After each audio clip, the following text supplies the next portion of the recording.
All right, so we're going to talk about ornamental pruning today, and the first most important thing I think is to make sure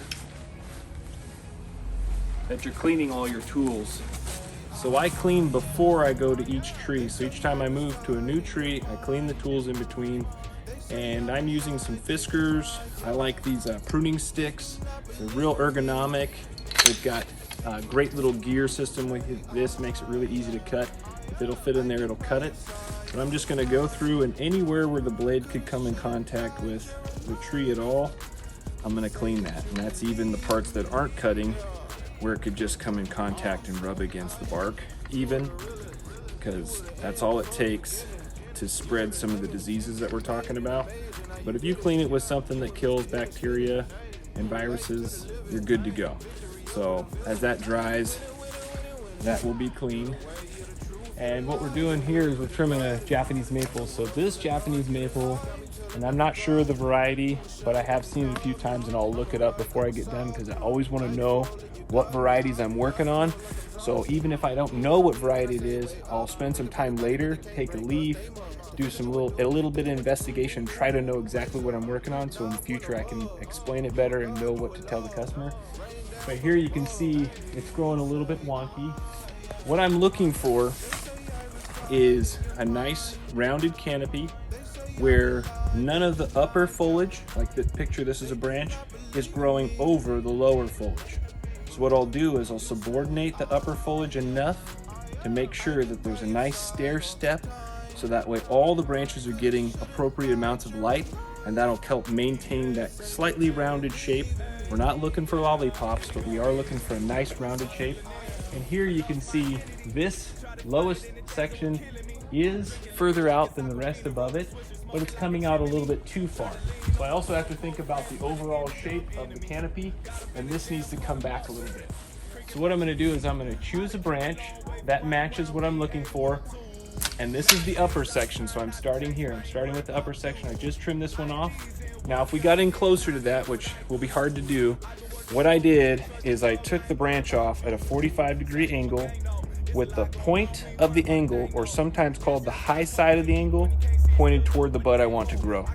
And what that'll do is that'll keep all of the circulatory system of the tree focusing on that apical dominant bud. I've now made an adventitious bud apical dominant, making it the very tip bud of the whole branch. And what that'll do is it'll drive all the hormones that direction and help that branch take over being the new tip of the canopy. So now I'm gonna go back in here. This one comes out too far.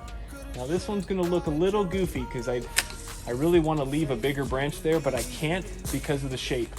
Now I'm following this shape. You can see this here, goes to here, and then here is gonna be the furthest out it can be. So again, I'm gonna get a nice angle on the cut. I'm gonna sacrifice one of the leaves I wanna keep, but I have to do that to make the cut right. And then I'm gonna do the same thing on this side. And now I've just about got to where I'm gonna be finishing up. This is a branch from the plum we removed. And now this guy comes out a little too far. So I'm just gonna touch this in right here, and this one right here. Now you can get in closer to these and take a look. This one, I'm gonna point it out. This one is a little bit too close. So what I did is I got a little bit too close to the bud that I'm trying to protect. I'm trying to make this one grow, and if I go too close, the scale right here might cause some problems in the future. This one might survive, but this one should do really well. So I have a little bit of an area here where there's enough room for it to scab over. So in that healing process, we need a little bit of space. So you don't want to be right up against the branch you're trying to promote, but close to it. So now we have this shape. You can see the stair step back, and the overall shape matches the rest of the tree. And then what I'll do is sometimes take a look at it from a couple different angles. And I just noticed that this has, kind of a little gap right here, but we might have knocked into some of these branches, so I'll just try to feather them out and see if they can kind of jump in there. And these are going to fill in the gap nicely. I have this branch crosses over the inside of the canopy and is touching and rubbing on another branch that I would prefer to be in that space. So looking at the shape and looking at the way it grows, I'm gonna remove this one. And then I'm also gonna remove this one. So now it's a little bit airier. I still have this one crossing, and I have to look at it. Is this a better branch, or is the one crossing over it a better branch? And I think in this situation, the one crossing over is not the one to keep. So I'm gonna take that one out. Give it a little bit of assistance. And then now it's out of there. So as I'm gonna keep doing the same thing, I'm gonna look at the congestion in the tree. Once I get the outside shape first, and you can also go after dead stuff right away. So you see anything dead, take it all off. And here's something important to notice. Here's a dead stub somebody else trimmed and they left about 2 inches on it. That's not gonna be ideal. One of the reasons I love the Fisker's pruning stick is I can adjust it to almost any angle, and angles are important. We're not just gonna trim regularly, but now I can get that angle so I can be flat against the branch and get that really close so it can heal properly. This branch would never have healed the way it was cut originally. Now it should heal. And I'm gonna go through and do some of the same stuff that we just talked about, removing any dead stubs, fixing the congestion, and thinking about the future shape of the tree. But as long as you follow those basic principles of leaving the lowest section the furthest out, and here's gonna have, you know, some that are a little bit lower inside, but it's still a pretty small tree, so it's not that big of a deal. As they get larger, we'll just keep trying to raise the canopy up to keep it from being in your face when you're mowing your lawn and stuff like that. But we're gonna continue working on this, and we'll check on when we're done. We'll just do a quick little thing so you can see it. You don't wanna spend all day watching videos. See you then. Japanese maples, you gotta love their growth form. They just grow well and they stay small. Perfect ornamental tree. If they get diseases, that's bad, but if they're taken good care of, they're not gonna get sick very easy. Here's another situation. So I think this is a blood-good Japanese maple. So you can see here, this branch is growing over the top of this branch.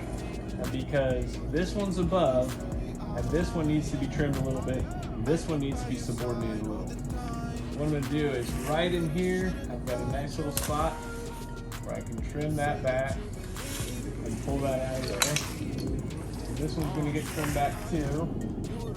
And an important thing to note, I did clean my tools before I moved to this new tree. So before I move to a new tree, I'm going to clean my tools each time. I might have to take this one back. A little bit internal. That'll be fine. There's kind of a gap there that I want to fill in. And then I've already trimmed on this side a little bit and brought these apart. But here they grow together. And it's not really ideal, but there's not going to be a way around it. And for now, I just want to limit how much they grow together a tiny bit. So I'm going to get in here. Here's one that I can help with. And I don't want this one to grow out and around too much, so I'm going to take it back a little bit. Right in here looks like a good spot. And then back inside, I have 2 branches that can easily come out and really change the shape and the amount that grows into the other plant. Now what I've done is created a hole where the sun is going to strike that top section and cause it to fill in. And I want it to fill in and kind of grow together but not over the top of each other. So that'll look good. And we're going to continue with this one, just going in through the dead stuff, and I'm going to shape the outer portions of the top a little bit and kind of keep as much of the natural shape as possible. I'm just helping its natural form without removing too much at one time. Remove too much at one time, it's going to sprout out and act crazy, and we don't want that. We want it to just take our movements that we're doing and work with them. So if you take too much of a branch, you're going to hurt it. Try to go just a little at a time and tell your customers, hey, it's going to take 3 or 4 years of consistent maintenance to get this tree where you really want it. You know, if you just come in and do it one time, it's not going to be perfect, and it can cause problems in the future if you take too much at one time. So keep that in mind when you're doing these two, and I'll get back to you when I move on to the next one. All right, ornamental arborists. Don't forget to clean your tools. I'm getting ready to use a new tool. And as soon as I get ready to use a new tool, you can see there's a lot of stuff left over. I just trimmed a plum tree. It brought a lot of debris with it. So I'm gonna give that a little pop. Hopefully get rid of some of that. And then just back it away from me. These are super sharp, so you know, if you've used these before, how easy it can be to hurt yourself. This first motion is just getting everything out of the teeth. And then I'm gonna go through and get a little bit more aggressive about squeezing into there. If you do this right, you're gonna be really effective at getting all that stuff out of there. And that's real clean. And then at the very end, I go on the back side. Just to make sure I pick up on that debris. You're also gonna do yourself a favor if you get rid of some of this sap and stuff that builds up. It's gonna make it a lot easier to do your cuts, especially on bigger branches. It's really smooth. Yeah, I really like Silky. Their blade style is just so good. All right, so here's customer special. They left this great little stump right here, and that's never gonna heal over. So I wanna pick a nice distance. I wanna be just outside of this top portion of where the tube meet right here. And so this branch bark ridge right here, I want to be just outside of all the lines. If you can see, there's kind of like lines that go in here, and these lines kind of show you it's fatter up to right there, and that's my line. So once I pick my line, slow down at the end of my cut because I don't want to tear the bark. These ornamental trees have very thin bark. Okay, no tears, that's great. And that's really close. I mean, it could be just a tiny bit further in and be okay, but it's good enough. So we're gonna get in here, and as I'm working, I'm always looking for things that are problems. Here you can see included bark. So you can look here at the branch ridge here. You can see this line.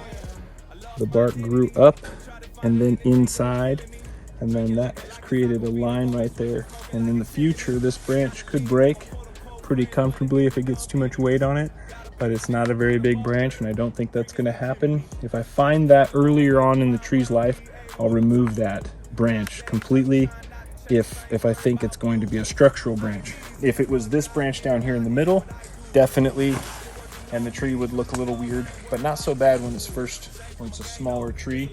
You're always looking for that kind of stuff. And we don't see any more of those problems, but I'm gonna continue in here, taking out any of these stubs that were left behind by either the previous arborist or the customer.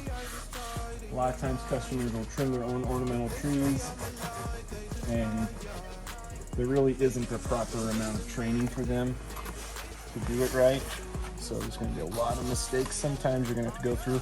But the good news is once this is finished, I won't have to worry about this happening again. And I really like I said, these, for ornamental stuff specifically, I know some guys like hand saws that are fatter with bigger tips and sharp points and stuff. I like this. When it comes to a nice little point, it gives me a lot of maneuverability in these trees to get around different branches and work them out. Obviously, that's going to be a problem. This is going to be a problem in the future.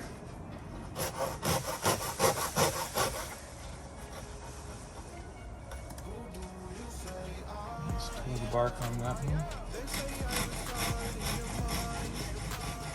I should have safety glasses on right now because I'm working above my chest. Shame on me for being a bad example. And if I wasn't doing super tiny little bits of stuff here, I would definitely have a helmet on. But as you can see, none of this is life-threatening.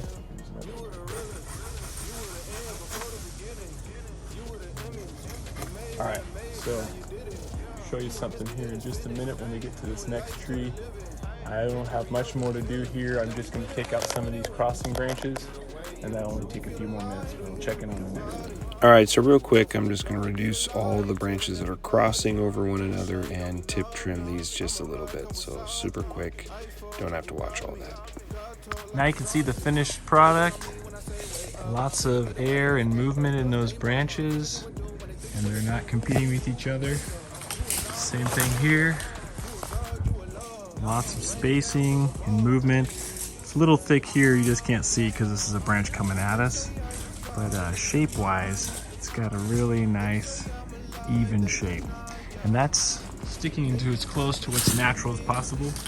Now this guy was underneath a large plum tree, so he was growing really irregularly, so we actually had to trim a little bit more, but you can see that shape. And then took out the dead stuff and cleaned it up. And that's a real nice finished product that we know the customer is going to be really happy with. So check in next time, we'll do something new. Next time we get a chance, I'll quit saying next time. Drinking liquor like it's Aquafina, rolling swisher, smoking like a chimney. Tried to lean on my quote-unquote friends, but it ended up enemies. Got up in the jam, call them up, crickets like Jiminy. I done came a long way from round VA with a tool. Nowadays, I be trying not to chase fame, worry about views. My ID's in what God did, not in what I do. I've been working on me, trust me, dog, I ain't worried about you. Same for my gang, no. It's a lot going on, we ain't worried about a thing, no. Guess that's why it's called fake, even when you can't see, still know what it ain't for. I could get a whole bankroll, but it wouldn't matter if I'm not seeing lives getting changed, though. Look, dog, real talk, I can say the same thing for the fame, cause it ain't what I came for. They say I reside in your mind. They say I'm a lie, they deny ya. They do not believe in me. But who do you say I am? I've been by your side all the time. Coulda, shoulda died, you're alive. You say that you believe in me.